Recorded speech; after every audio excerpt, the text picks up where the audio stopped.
भगवान स्वामीनारायण का पहला नाम हरि क्यों पड़ा?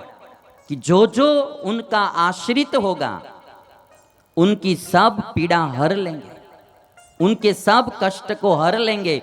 इसलिए ये पुत्र का नाम पड़ेगा हरि।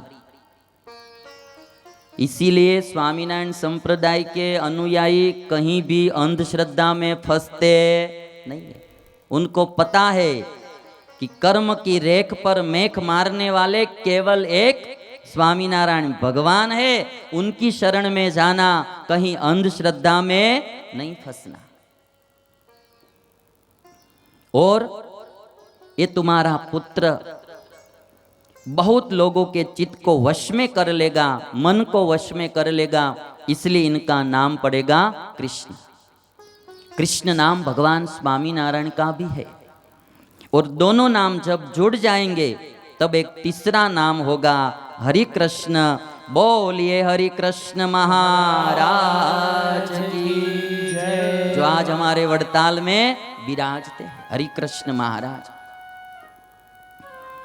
और बाद में मार्कंडेय ऋषि ने कहा, त्याग ज्ञान तपो धर्म ही पार्वती पतिना समः एष भावी च योगेन नीलकंठा विदोस्त्वतः।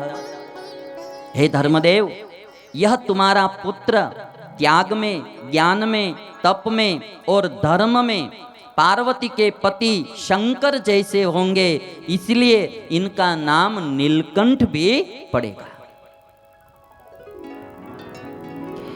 स्वामीनारायण भगवान को बचपन से मैं लाड से और प्यार से भक्ति माता घनश्याम कह के बुलाती थी, इसलिए स्वामीनारायण भगवान का पहला नाम है घनश्याम।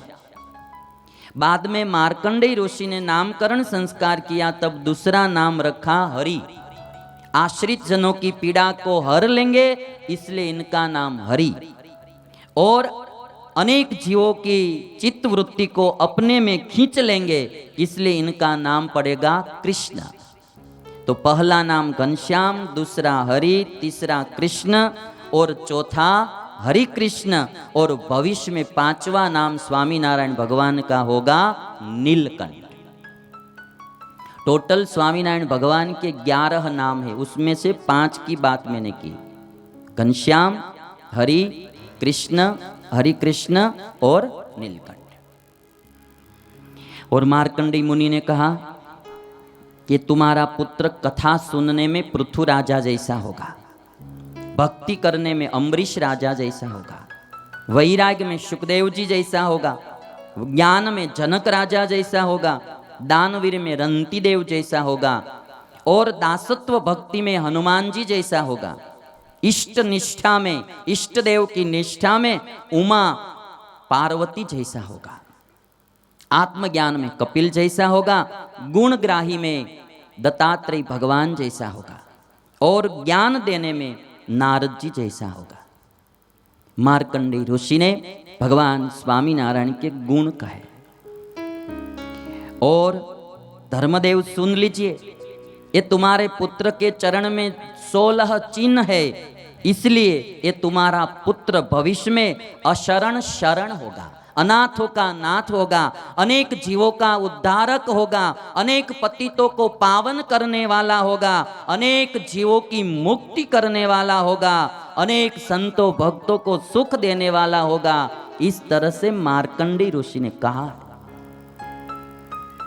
बाद में भूमि उपवेशन संस्कार किया, अन्नप्राशन संस्कार किया, कर्णवेद संस्कार किया। धर्मदेव ने वृत्ति परीक्षा की। एक कमरे में आयुध, धन और पुस्तक रखा। फिर घनश्याम को जाने दिया। घुटने पर घनश्याम चले जा रहे हैं, जाकर पुस्तक पर हाथ रखा, शास्त्र पर हाथ रखा। तब माँ भक्ति देवी ने सोचा कि बड़ा होकर ये मेरा पुत्र बहुत बड़ा ज्ञानी होगा। पुत्र की वृत्ति परीक्षा करनी चाहिए। बंद बारणे करवी એટલે બીજાને ખબર ન પડે કોના ઉપર હાથ મૂકે છે। एक 3 चीज रखने की, एक आयुध, दूसरा धन और तीसरा शास्त्र। પછી ટપુડિયાનો છૂટો મૂકો અને જેના ઉપર હાથ મૂકે એના ઉપરથી નક્કી કરી લેવું यदि पुस्तक पर हाथ रखता है तो समझना, शास्त्र पर हाथ रखता है तो समझना कि बड़ा ज्ञानी होगा। धन पर हाथ रखता है तो समझ लेना कि धन के पीछे दौड़ता रहेगा। और आयुध पर हाथ रखेगा तो समझ लेना कि वृद्धाश्रम में व्यवस्था कर लेना। फिर बड़ी आशा नहीं रखने की कि बड़ा होकर हमारा पालन करेगा या पोषण करेगा।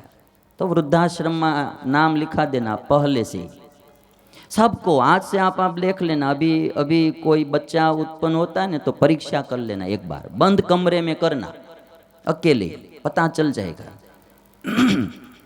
और बाद में ऐसे ही समय जाते जाते स्वामीनारायण भगवान 1 वर्ष के हो गए। स्वामीनारायण भगवान 1 वर्ष के हो गए। और जब 1 वर्ष के हुए तब धर्मदेव और भक्ति माता ने भगवान स्वामीनारायण का जन्मदिन मनाया है। मिथिलापुरी के निवासी शतानंद स्वामी बोलते हैं, द्वितीय वर्षारंभे नवम्यां तु महोत्सवं हरिप्रसाद पुत्रस्य कारयामास भूतले। द्वितीय वर्षारंभे नवम्यां तु महोत्सवं हरिप्रसाद पुत्रस्य कारयामास भूपते। जब भगवान स्वामीनारायण 1 वर्ष के हुए तब भगवान स्वामीनारायण का जन्मदिन मनाया है। ये जो बर्थडे मनाने का है ना, जन्मदिन मनाने का, वो हमारी हिंदुस्तान की संस्कृति है। ये वेस्टर्न कल्चर नहीं है, हमारी हिंदुस्तानी इंडियन कल्चर है। क्योंकि भगवान कृष्ण आज से 5000 वर्ष पहले हो गए, आज दिन तक हिंदुस्तान भगवान कृष्ण का जन्मदिन मनाता आया है।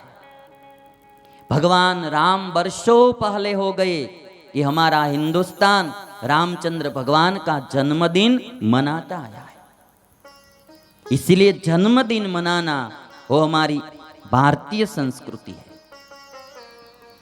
एक फर्क है वेस्टर्न कल्चर और यहाँ हमारा कल्चर। हम जो जन्मदिन मनाते हैं तो दीप प्रकट करके मनाते हैं। वेस्टर्न वाले जो होते हैं वो मोमबत्ती को फूंक मारकर बुझा देते हैं, फिर जन्मोत्सव मनाते हैं। जन्मदिन के दिन तो मोमबत्ती जलनी चाहिए, उसको बुझानी नहीं चाहिए। और आप लोग सब भी प्रायः जन्मदिन मनाते होंगे। मेरा तो इतना कहना है कि जब जन्मदिन मनाना है तो केवल पार्टी नहीं करनी है, खाना पीना और नाचना इतना ही नहीं,